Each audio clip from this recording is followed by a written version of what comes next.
प्यारे विद्यार्थियों नमस्कार। आज हम लोग क्लास 12 फिजिक्स चैप्टर में फिजिक्स का इलेक्ट्रिक सर्किट विद्युत परिपथ चैप्टर पढ़ रहे थे। कल के वीडियो तक हमने किरचॉफ के प्रथम नियम को पढ़ लिया था और किरचॉफ के प्रथम नियम जो आवेश संरक्षण के नियम का पालन करता था उसके बारे में हम लोगों ने पढ़ा था और बहुत सिंपली तरीके से उसको हम लोग समझे थे। और आज का वीडियो में हम लोग किरचॉफ का दूसरा नियम को सीखेंगे। आप 2 मिनट पहले ध्यान दें, बाकी आप क्लियर समझ जाएंगे। तो किरचॉफ का दूसरा नियम क्या कहता है? किरचॉफ का दूसरा नियम समझने के लिए हमने आपके लिए एक जाल नेटवर्क जो आप समझ चुके हैं कि परिपथों का समूह होता है जिसमें कई तरह के प्रतिरोधक अवयव जुड़े रहते हैं।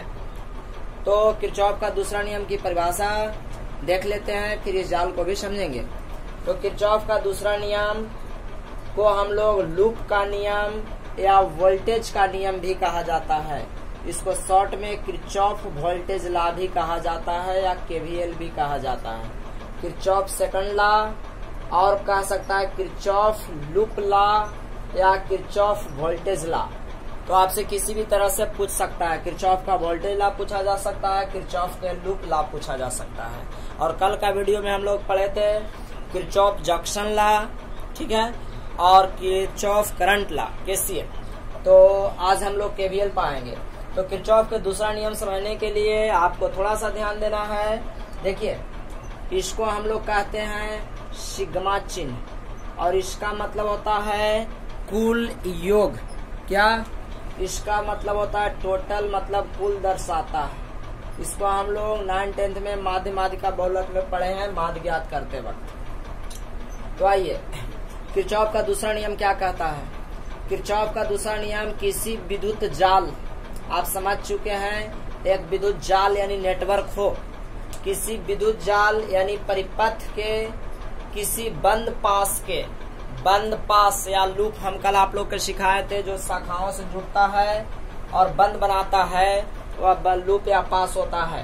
किसी विद्युत जाल परिपथ के किसी बंद पास के प्रतिरोधों के सिरों पर आरोपित विभवांतर, देखिए सिरों पर आरोपित विभवांतर भी, और भी का सूत्र ओम के नियम से क्या होता है? IR होता है। तो आरोपित विभवांतर का बीजगणितीय योग, जितना भी इस लूप में विभवांतर होगा उसका बीजगणितीय योग उस लूप के विद्युत वाहक बलों के बीजगणितीय योगफल का बराबर होता है। नहीं समझे? देखिए क्या कह रहा है किरचॉफ का दूसरा नियम? कहता है किसी लूप अथवा जाल में आरोपित समस्त प्रतिरोधों के सिरों पर आरोपित विभवांतर का कुल योग उस लूप से प्रवाहित विद्युत वाहक बलों के योगफल के बराबर होता है। जैसे देखिए, यहाँ मान लेते हैं कि हमारा एक लूप है। देखिए A B C D A, क्या A B C D A, पहला लूप हमने मान लिया A B C D A, ठीक है। तो इस लूप में जितने भी प्रतिरोध हैं, जैसे प्रतिरोध है, इनका विभवांतर क्या होगा? I1 R1 होगा। अरे भाई V बराबर क्या होता है? V बराबर सूत्र होता है IR। ओम के नियम से V बराबर IR। ओम के नियम से सूत्र क्या होता है? V बराबर IR। तो विभवांतर निकालेंगे तो I1 R1 होगा कि नहीं होगा इसका, और इसका क्या होगा? V2 बराबर I2 R2 होगा ओम के नियम से। तो इनका कुल योग विद्युत वाहक बल, देखिए यहाँ विद्युत वाहक बल है और यहाँ भी विद्युत वाहक बल है, के योगफल के क्या होता है? बराबर होता है। तो आप किरचॉफ का दूसरा नियम क्या कहता है? किसी विद्युत जाल के परिपथ के किसी बंद पास के प्रतिरोधों के, देखिए बंद पास ही कह रहा है, के प्रतिरोधों के सिरों पर आरोपित विभवांतर का बीजगणितीय योग। देखिए किसी विद्युत जाल परिपथ के किसी बंद पास के प्रतिरोधों यह और यह है, पहला लूप में चलेंगे तो A B C D में चलेंगे तो बीजगणितीय योग उस लूप के विद्युत वाहक बलों के बीजगणितीय योगफल के बराबर होता है। मतलब E1 और E2 के भी योगफल के बराबर होता है। एक तरफ हम लोग के विभवांतर का कुल योग कर देना है, जय गो प्रतिरोध होगा तय इसका भी प्रतिरोध का विभवांतर V बराबर IR निकालिए, इसका भी निकालिए और एक तरफ जोड़िए और E1 और E2 को एक जगह जोड़िए, वही किरचॉफ का दूसरा नियम कहलाता है। तो किरचॉफ का दूसरा नियम का मकसद आप समझ पाए होंगे। तो किरचॉफ का दूसरा नियम क्या कहता है, किसी विद्युत वाहक जल के परिपथ के किसी बंद पास के प्रतिरोधों के सिरों पर आरोपित विभवांतर का देखिए विभवांतर भी का बीजगणितीय योग उस लूप के विद्युत वाहक बलों के बीजगणितीय योगफल के बराबर होता है। अर्थात देखिए हम लोग क्या कर रहे हैं कि इसका मतलब होता है कुल योग, सिग्मा के मतलब इसको सिग्मा पढ़ते हैं, कुल योग ई से हम लोग विद्युत वाहक बल को सूचित करते हैं। कुल विद्युत वाहक बल का योग बराबर में कुल भी मतलब सभी विभवांतर, एक लूप की बात किया जा रहा है। या इसको हम लोग क्या लिख सकते हैं, सिग्मा ई बराबर सिग्मा IR, भी बराबर सूत्र क्या होता है IR, यह भी हो सकता है। परंतु इस नियम के अनुसार, इस नियम के एक और कंडीशन है। क्या नियम है, धारा के दिशा में विभवांतर, सुनिएगा, धारा के दिशा में विभवांतर धनात्मक एवं विपरीत दिशा में विभवांतर ऋणात्मक होता है। देखिए कह रहा है जैसे वहां क्या था, आने वाला धनात्मक और निकलने वाला ऋणात्मक, उसी तरह यहाँ आज है कि धारा के दिशा में, जैसे धारा यह बह रहा है इस दिशा में, यह बैटरी है तो यह माइनस ई प्लस, तो इधर निकल रहा है इधर निकल रहा है, देख लीजिए ध्यान से, ठीक है। तो धारा के दिशा में जो दूरी मापा जाता, धारा के दिशा में जो विभवांतर मापा जाता है, अगर धारा के दिशा में विभवांतर धनात्मक होगा तो हम लोग इसके लिए अगर विभवांतर निकालेंगे तो IR1 वो प्लस में कि माइनस में, तो देखिए धारा उस ओर जा रहा है, कहाँ जा रहा है, धारा की दिशा ऐसे है, धारा की दिशा ऐसे, ठीक है। तो यह प्लस होगा कि माइनस होगा, तो प्लस होगा, देखिए धारा की दिशा में।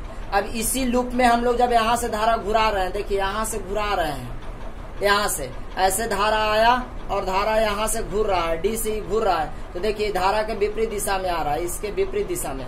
आप ध्यान से देख सकते हैं दोनों में दिशा उलट गया तो यह विपरीत दिशा हो जाएगा। धारा उधर जा रहा है, धारा की दिशा ऐसे है और उधर से आने की दिशा आपको ऐसे है, तो इस तरह से उल्टी दिशा में हम लोग क्या लेंगे, ऋणात्मक की धनात्मक, तो ऋणात्मक, यानी आपको इसमें आपको धारा इसको में विभवांतर, इस परिपथ में विभवांतर आपको क्या आ रहा है, प्लस की माइनस, तो माइनस और इसमें क्या आ रहा है, प्लस।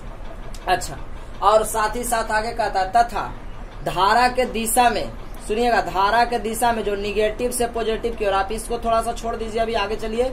धारा के दिशा में विद्युत वाहक बल धनात्मक एवं विपरीत दिशा में विद्युत वाहक में ऋणात्मक मापा जाता है। विद्युत वाहक बल के बारे में भी वही कहा जाता है इस नियम में। इस नियम में कह रहा है कि धारा के दिशा में विद्युत वाहक बल और विभवांतर दोनों धनात्मक और विपरीत दिशा में ऋणात्मक।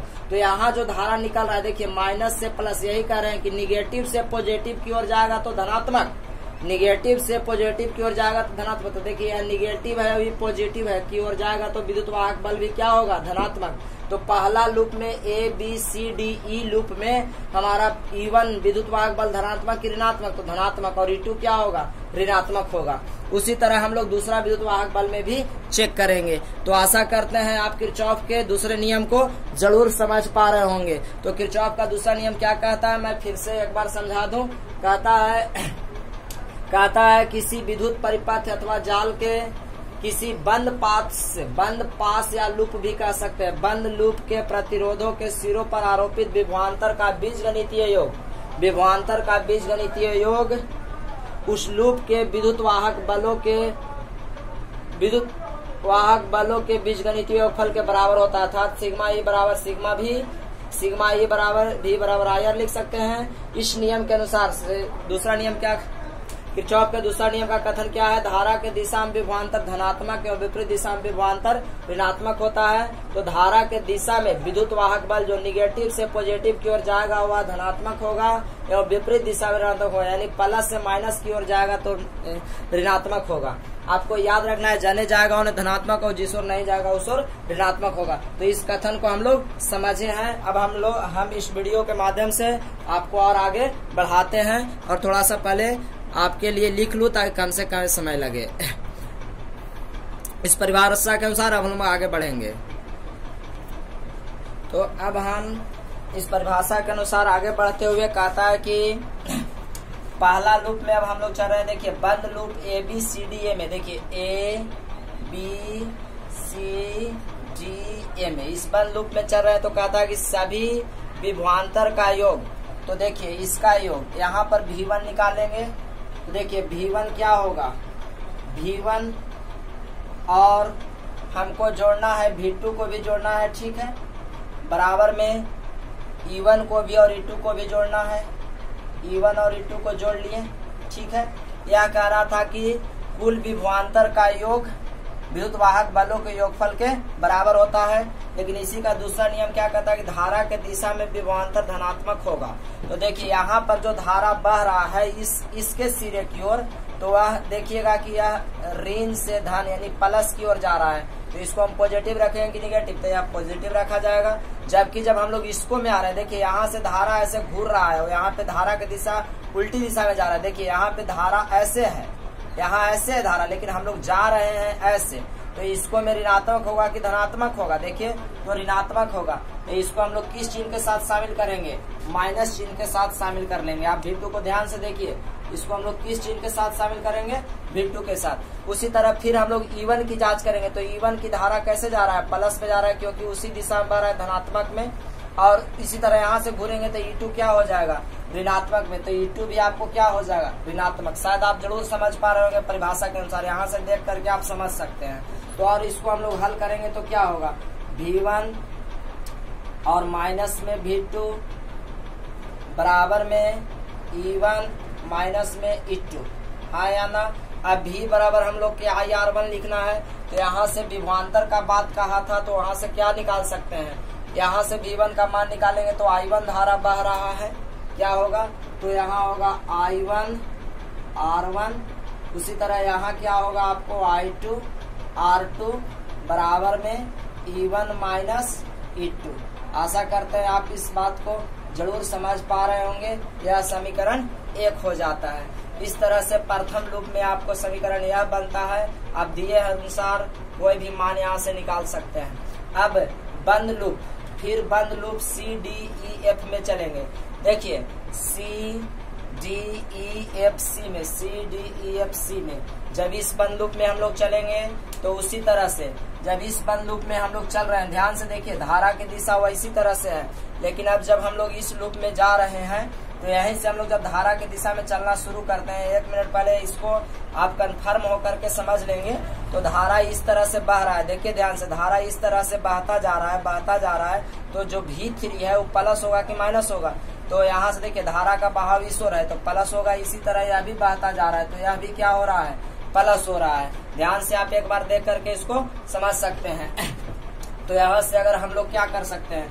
V2 होगा, V2 और प्लस में उसी तरह से हम लोग को लिखना होगा V3। और इस लूप में आप देखिएगा तो विद्युत वाहक बल आपको केवल एक ही को दिखेगा, E2। आप ध्यान से देख लीजिए। और इस विद्युत वाहक बल में जब आप चलिएगा तो धारा की दिशा प्लस है कि माइनस है? देखिए इस लूप में हम लोग C D E F में चल रहे हैं तो धारा की दिशा आपको प्लस दिखेगा। देख लीजिए, आप यहाँ से देख लीजिए, यहाँ से धारा की दिशा आपको ऐसे घूम रहा है और इसको में धारा की दिशा ऐसे घूम रहा था। आप लूप पर घुरा के देखिएगा तब समझ पाइएगा। तो इस तरह से दोनों का मान प्लस रहेगा कि माइनस रहेगा? V2 भी प्लस देगा विभवांतर R2 का, और V3 भी प्लस देगा। तो V2 के आप मान निकालिएगा तो क्या होगा? I2 R2। और यह भी आपको देखिए यहाँ पर धारा क्या भर रहा है? I1 I2 दोनों जुट के आएगा, क्योंकि दोनों लूप से ही में धारा आ रहा है। तो आपको होगा I1 plus I2 into R3 बराबर में E2। और यह समीकरण आपको 2 हो जाता है। और इसी को किरचॉफ का दूसरा नियम कहा जाता है। अब आपको कोई भी लूप में देगा तो जो धारा के मान देगा, जैसे यहाँ से आप I2 के भी मान निकाल सकते हैं, R2 के भी, E2 के भी, यहाँ से भी R1 के भी, I2 के भी, R2 के भी, और E1 E2 के भी मान अलग अलग निकाला जा सकता है। तो किरचॉफ का दूसरा नियम मात्र यही आपको दर्शाना होता है। तो आशा करते हैं आप इसको जरूर समझ में आया होगा। अगर समझ में आया तो प्लीज लाइक करना ना भूले। अब हम लोग इससे क्या निष्कर्ष निकालते हैं, द्वितीय नियम का क्या विशेषता है, से हम लोग देख लेते हैं। तो उस नियम को समझने के लिए थोड़ा सा हम आपको समझा दें। देखिए पहली बात तो किरचॉफ का दूसरा नियम बंद लूप में ही लागू होता है। वह खुला और बंद दोनों में लागू हो रहा था। प्रथम नियम खुला और बंद दोनों में लागू होता है, यह केवल बंद लूप में लागू होता है। दूसरा नियम कहता है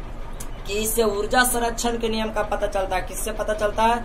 ऊर्जा के संरक्षण का नियम का पता चलता है। और इससे वोल्टता की माप होता है और उसमें धारा की माप होता है। तो इस तरह से अब आप इस नियम को समझ जाएंगे। तो इसकी विशेषता को भी मैं आपको लिख देता हूँ। तो इस नियम का प्रमुख निष्कर्ष हम लोग देखेंगे। पावर चला गया है, थोड़ा आप लोग देख लीजिए ध्यान से। यह नियम का प्रमुख निष्कर्ष है, यह केवल बंद लूप में ही लागू होता है। यह केवल बंद लूप में ही लागू होता है। इस नियम से वोल्टा का माप होता है। तीसरा, यह ऊर्जा संरक्षण का पालन करता है। तो आप किरचॉफ के दूसरे नियम से को भी समझ पाए होंगे, पहले नियम को भी समझ पाए हो। तो आप चाहे तो अपने आप से अपने फेयर में आप किरचॉफ के प्रथम नियम और दूसरे नियम में अंतर स्पष्ट कर सकते हैं, और वह सवाल आपके लिए होता है। अब मैं इन दोनों नियमों के आधार पर मैं आपसे एक सवाल पूछता हूं, और आपको उसका उत्तर कमेंट बॉक्स में जरूर देना है। किरचॉफ का सवाल सुन ले। किरचॉफ का दूसरा नियम, किरचॉफ का दूसरा नियम संरक्षण करता है। किरचॉफ का दूसरा नियम संरक्षण करता है। पहला, धारा का, दूसरा आवेश का, तीसरा ऊर्जा का, और चौथा